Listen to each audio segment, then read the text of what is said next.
episode of the DailyFlip podcast. I'm your host, Alex, and today we're going to be going through a story that seems a little bit interesting, to put it simply. We're going to be talking about how senators are actually possibly getting a payout if they choose to sue the government with the new budget approval that the Senate had put through and there were votes on last night. It's an interesting angle here, and we're going to jump into it. But first, we're going to jump into our daily debate. Should U.S. senators be codified by law?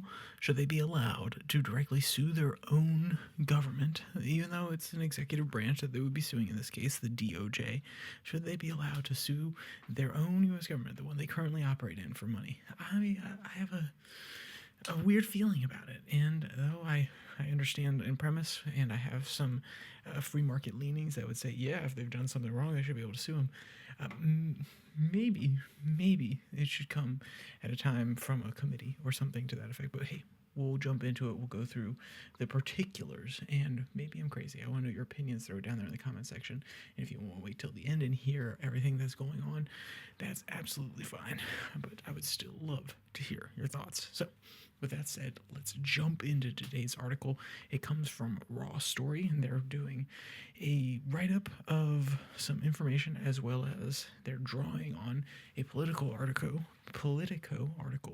that highlights this scheme. And I'm going to say scheme because, as far as I can tell, it is well-intentioned, but it feels schemy is a terrible word, even though I think that would be an accurate way to describe it. It feels insider-esque in that you're only going to have a path forward for those who have been involved. And excuse the alarm. So let's jump into the particulars. This one begins with the quote from the author before they go to the Politico reporting. Quote, Senate Majority Leader John Thune is accepting credit for adding a provision to a bipartisan government funding bill that would award senators $500,000 for having their phone records collected as a part of Jan 6 investigations. Now, you may be saying, well, what is the one he's talking about? This is particularly the investigation that Jack Smith was doing against the parties involved in January 6, how they were stoked on. They were asking questions of senators and House members and what they were doing on the day of. There was a possible hint that they were trying to imply some of our own government officials were actively stoking this, encouraging this, and they wanted to understand what they were doing at the time. So what does the provision actually say? We have the context now to actually get into what it does. Quote, it states that service providers must notify a Senate office of requests to disclose data with individual senators or their staffers, and it provides a cash bonus to senators who were targeted by Smith's probe and allow senators to sue the federal government for up to $500,000 for each violation of the provision. Quote, the abuse of power of the Biden Justice Department is the worst single instance of politicization our country has ever seen, Cruz said. I think it is Joe Biden's Watergate, and the statutory prohibition needs to have real teeth and real consequences. And Tom Cruise, excuse me, Senator Cruz. Senator Cruz is obviously personally affected by this. He is one who would be able to sue the government for this lump sum payment in order to rectify the issues that he faced, or rectify the invasion of privacy that he faced would probably be a better characterization. And I don't know if you're sitting there saying, Alex, well, this sounds totally fine. What he's implying is that in order to ensure things like this don't happen again, the government needs to be liable for some sort of pain. They have to be on the hook.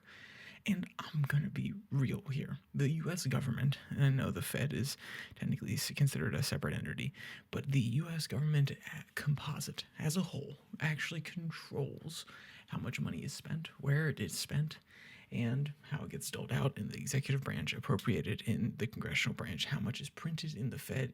And you will say, well, hey, that's actually, like I said, a separate entity, and yet the leader is appointed by the president and very often takes the president's word or objectives as a important piece of influence in making policy decisions. Now, when there are holdovers, previous Fed chairs that make it into new administrations, sure, there will be pushback. Jerome Powell is a great example of that. But to pretend as though there's not outsized political forces that can pressure them, aka government forces that can pressure them, is childish. And to say then, all of that to say that the government has control of the money supply, how it is spent, where it goes, and how it is doled out, and you're going to argue that $500,000 is a pittance, is important to them, it's actually teeth. No, it's a pittance. Rather than putting this provision in, allowing people to sue, allowing people to make personal profit off of this, how about one, you make it a provision that it's illegal to do so anyway, that doesn't can be prosecuted and removed from their post. You could do it that way, and guess what? It actually is somewhat of a provision, but make it one that specifically states that you can't do this to senators. That's one solution. I don't think that's the actual solution. The actual solution, in my opinion, is you open the doors more. You are a servant of this nation. Your calls that you do in a personal capacity are not involved in this, but in a public capacity, as a part of your job, we should have call logs. We should be able to analyze practically, and we have a lot of transparency, right? So a lot of things have to be documented, but you actually should lose some of that privacy that you so covet when you become a public figure, not just in the sense of, and I mean that, not in the sense of, oh, well, you are posting on social media and you are no longer a private figure because you are deciding to put your life out there. I think that does come inherently with some lack of privacy or lack of restrictions around privacy, and that's a choice that you make. But as a person who serves our nation, who we are paying to create policy, to command oversight committees, to craft the future of our nation, yes, you should have to be extremely transparent. You should not be able to hide behind a cloak of private citizenry as much. Now, does that mean that political prosecutions are inherently okay? Your argument would probably stem from, you just said that they shouldn't have as many protections, and therefore it could actually become easier to target an opponent. One, the knock-on free market argument would be, well, then don't do anything illegal, don't make yourself a target for the other side. But we live life, and there's always a rule, a law that somebody is violating without being fully aware of it, as is the nature of an extremely, extremely complicated legal code. So I understand your point there. The restrictions still need to come on the DOJ themselves and not be reimbursing the individuals. Because even though this is not necessarily the case, even though I have no proof to say so, the appearance of such, the appearance of this payoff is that, for your troubles, for anybody that was involved in this, for anybody who was having a hard time actually going forward with any of the new budget demands that Thune is trying to pass here and the new budget bill is trying to pass, this is a payoff in order to ensure that you are on board with this, or that this is a personal favor that he's pulling for any of the senators in order to make sure that they're on board. And even, I have no proof that any of them asked for this directly as quid pro quo. Nobody does, at least not at this point. But the appearance of such, the appearance to people who are outside of Washington, that these senators, these people who are already lauded, who already have more opportunities simply by the nature of their position, who already make more money than the average American across the United States. They could also, if you average out DC, they probably make a little bit close to average, but the point being, the appearance of it looks like corruption, and that is something you need to avoid as well.